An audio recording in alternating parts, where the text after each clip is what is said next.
ശങ്കര പൂജയും ചെയ്തു ശനി. ഓം നമഃ ശിവായ, ഓം നമഃ ശിവായ, ഓം നമഃ ശിവായ, ഓം നമഃ ശിവായ. ഘോരതപസ്സിന് ഫലമായൊടുവില ശങ്കര പ്രീതിയും ഉണ്ടായി വന്നു.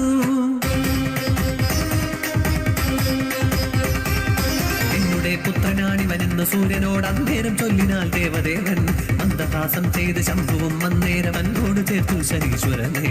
കലിയുഗം വന്നതിൽ ജ്ഞാതിമാനായി വാഴുക എന്നുള്ള വരവുമേകി.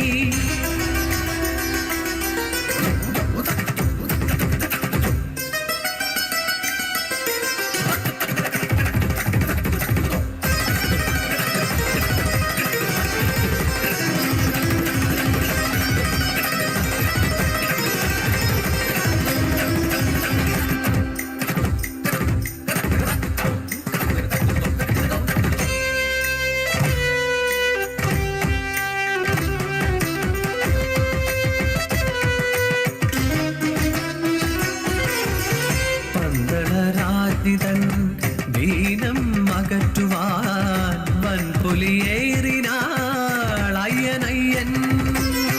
കാനനം തന്നിൽ ഉഴറിയ നേരത്ത് ഘോരജ്വരത്താൽ വിവശനായി.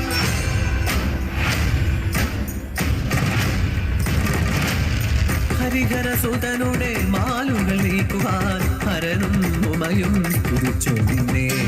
കഷ്ടങ്ങൾ മാറ്റി നീ ഇഷ്ടങ്ങൾ നൽകി നീ ദേവാദിദേവനും പ്രിയങ്കരനായി. മലയതിൽ അണയുന്ന മാലോകർ എന്നും പാണികൾ കൊട്ടി സ്തുതിച്ചിടുന്നു. ശനിദേവ സ്തുതികൾ സ്തുതിച്ചിടുന്നു.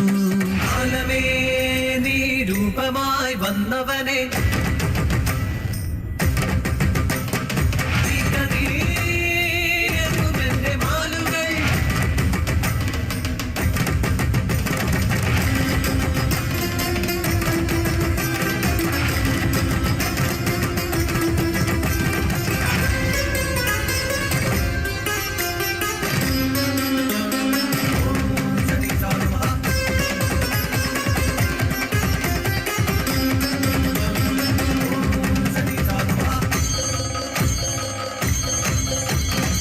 ക്ഷണനേരത്താലെ ഗുണദോഷം നൽകും ക്ഷിപ്രകോപിയാകും ശനിദേവനെ. ഭോജനം നൽകുവാൻ വിളംബം വരുത്തിയ മാതാവിനെ തന്നെ ദണ്ഡന ചെയ്യുകയാൽ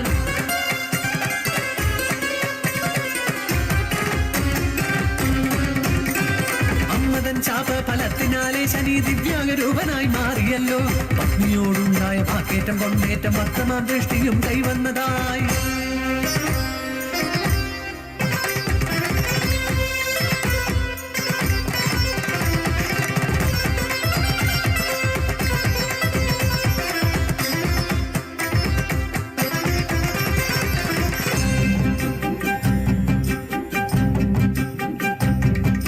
സൂര്യനിയോഗത്താൽ ശനിയാമീശനെ ആകാശമണ്ഡലം ചേർന്നതിനായി ഗുരുപുത്രനാകിയ കാകധ്വജൻ തന്നെ മാരുതി ബന്ധനം ചെയ്തുവല്ലോ. ബ്രഹ്മാണ്ഡ മണ്ഡലം സ്ഥാനമേകി പിന്നെ ബന്ധനമുക്തി വരുത്തി ശേഷം പുഷ്പവും കൃതവും തൈലാദി ദ്രവ്യത്താൽ ആദര പൂജകൾ ചെയ്തുവല്ലോ. സുന്ദരമാകിയ മന്ദിരം തീർത്തു നീ പാണ്ഡവ സോദർക്കു സാരമേകി. കലിയുഗ രഹസ്യങ്ങൾ സരസമായി മൊഴിഞ്ഞു കലിയുഗ ദൈവമായി വിളങ്ങവനെ.